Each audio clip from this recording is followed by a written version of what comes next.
नमस्कार दोस्तों, मध्य प्रदेश पटवारी परीक्षा की तैयारी कर रहे सभी भाई बहनों का एएस अकेडमी यूट्यूब चैनल में तहे दिल से स्वागत है। और दोस्तों, आज हम पढ़ने वाले हैं पंचायती राज के बहुत ही महत्वपूर्ण प्रश्न। जैसा कि आपको पता है कि पंचायती राज एक बहुत ही इम्पोर्टेंट रोल रखता है परीक्षा में पास कराने के लिए।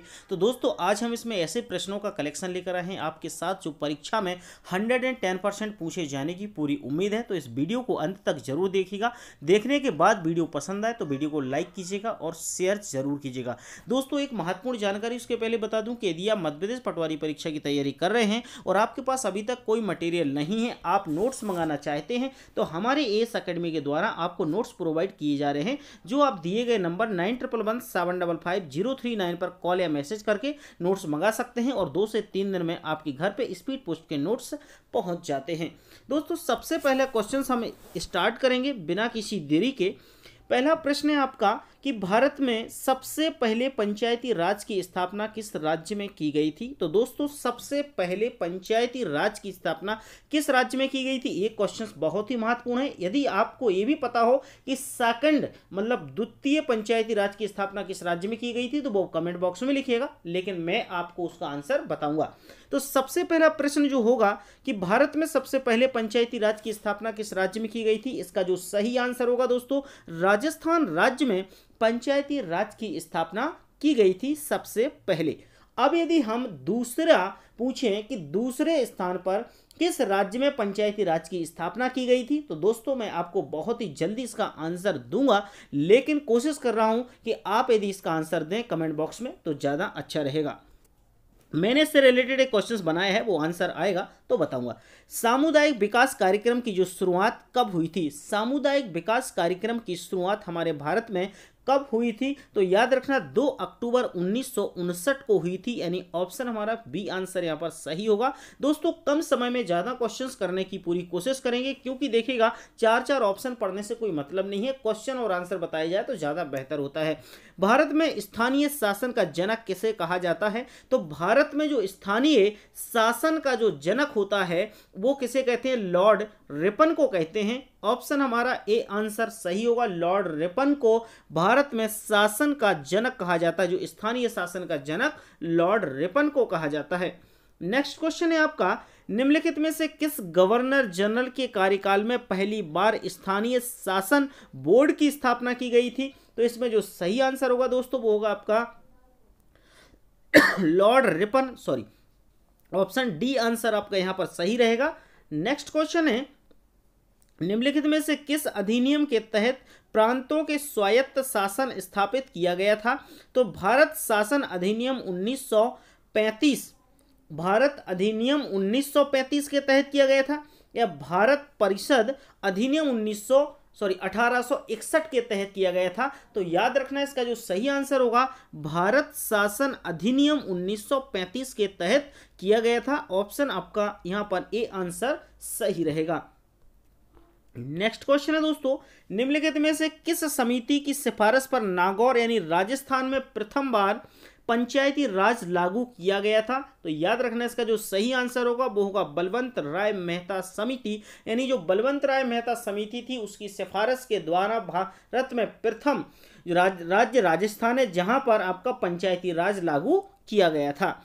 वर्ष 1952 में प्रारंभ सामुदायिक विकास कार्य का विचार कहां से लिया गया था, तो इसका जो सही आंसर रहेगा दोस्तों याद रखना 7th का जो सही आंसर होगा वो रहेगा अमेरिका, यानी अमेरिका से लिया गया था। नेक्स्ट क्वेश्चन है, निम्नलिखित में से कौन सा सामुदायिक विकास कार्यक्रम का उद्देश्य था। जो सामुदायिक विकास कार्यक्रम का जो उद्देश्य होता है दोस्तों याद रखना, भारत में कृषि का विकास होना बहुत जरूरी है, क्योंकि हमारा भारत है जो एक कृषि प्रधान देश है। आर्थिक विकास होना भी बहुत जरूरी है, समुचित स्वास्थ्य सेवाओं का प्रावधान होना भी बहुत जरूरी है। इसका मतलब ऑप्शन डी आंसर यहाँ पर राइट होगा, क्योंकि ये सभी चीजें लागू होना बहुत ही जरूरी है ग्राम पंचायत लेवल पर। किस गवर्नर जनरल ने भारत में स्थानीय शासन लागू करने की अनुशंसा की थी, तो इसका जो सही आंसर होगा लॉर्ड मेयो ने की थी, यानी ऑप्शन हमारा ए आंसर सही रहेगा। नेक्स्ट क्वेश्चन है, शाही विकेंद्रीकरण आयोग किस वर्ष बनाया गया था। जो शाही विकेंद्रीकरण आयोग है दोस्तों वर्ष 1907 में बनाया गया था। सी की तरफ जाएंगे, सी आंसर यहां पर सही रहेगा। पंचायती राज व्यवस्था को लागू करने वाला देश का दूसरा राज्य कौन सा है? मैंने आपको बोला था कमेंट बॉक्स में लिखिएगा, इसका क्वेश्चन मैं आपको आगे बताऊंगा। तो यदि आपने लिखा है कमेंट बॉक्स में तो अच्छी बात है, और नहीं लिखा है तो इसका आंसर जान लीजिएगा कि पंचायती राज व्यवस्था को लागू करने वाला देश का जो दूसरा राज्य है दोस्तों, वो कौन सा राज्य है? आंध्र प्रदेश है, यानी ऑप्शन बी आंसर सही है। पंचायती राज के तहत 1959 से 1964 के चरण को निम्नलिखित में से क्या कहा जाता है? तो इसका जो सही आंसर है उत्थान काल कहा जाता है। इसके जो 4 काल होते हैं, उत्थान काल भी होता है, ठहराव काल भी होता है और पुनरोदय काल भी होता है, और एक काल होता है ह्रास काल। तो याद रखना, जो उत्थान काल होता है वो 1959 से 1964 तक रहता है। इसमें एक और काल होता है ठहराव काल, जो होता है ये 1965 से 1969 तक जाता है। एक ह्रास काल रहता है जो 1969 से 1983 तक जाता है, और एक जो हमारा होता है कौन सा?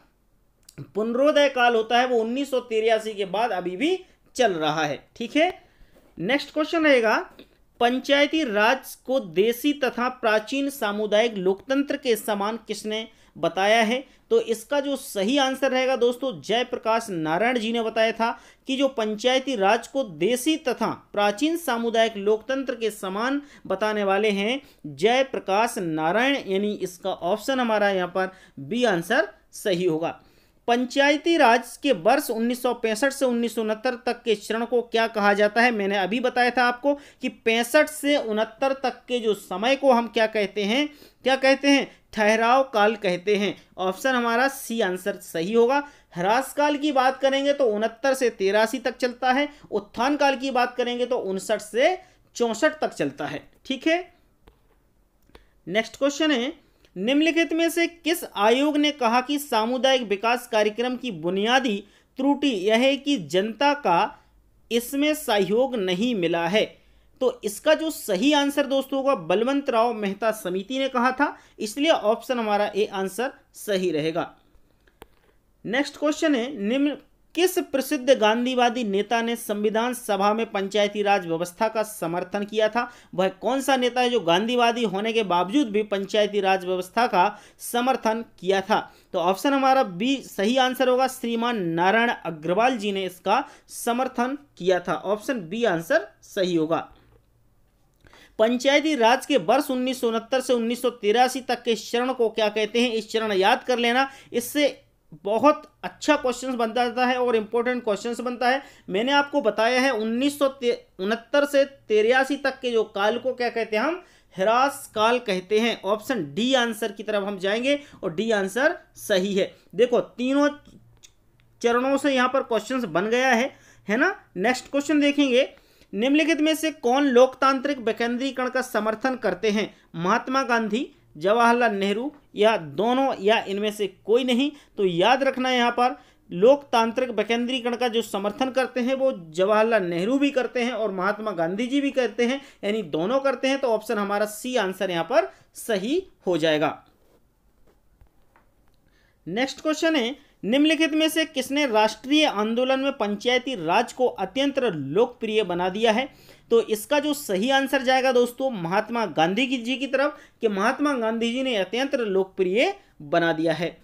नेक्स्ट क्वेश्चन है आपका, निम्नलिखित में से किस विकास कार्यक्रम की असफलता के कारण पंचायती राज व्यवस्था को सुदृढ़ करने की आवश्यकता हुई है? तो याद रखना सामुदायिक विकास कार्यक्रम के शुरुआत में हुई थी, यानी ऑप्शन हमारा ए आंसर यहाँ पर सही रहेगा। तो दोस्तों हमने ये 20 क्वेश्चंस कंप्लीट कर लिए हैं और ये बहुत ही इंपॉर्टेंट क्वेश्चंस हैं दोस्तों। मैं आगे की श्रृंखला आपके साथ में बहुत जल्दी शेयर करूंगा 20 क्वेश्चंस की। तो चैनल पर न्यू है तो चैनल को सब्सक्राइब कर लीजिएगा, बेल आइकन के साइन पे क्लिक कर लें, जिससे आने वाले सारे लेटेस्ट वीडियो आपको हमारे मिलते रहेंगे। और आप नोट्स मंगाना चाहते हैं तो ये दिए गए नंबर 9111755039 पर कॉल या मैसेज कर सकते हैं। संपूर्ण सब्जेक्ट के नोट्स आपको हमारे AS अकेडमी के द्वारा प्रोवाइड कराए जा रहे हैं। चलिए दोस्तों नमस्कार, धन्यवाद। फिर मिलेंगे नेक्स्ट वीडियो में नेक्स्ट वीडियो के साथ।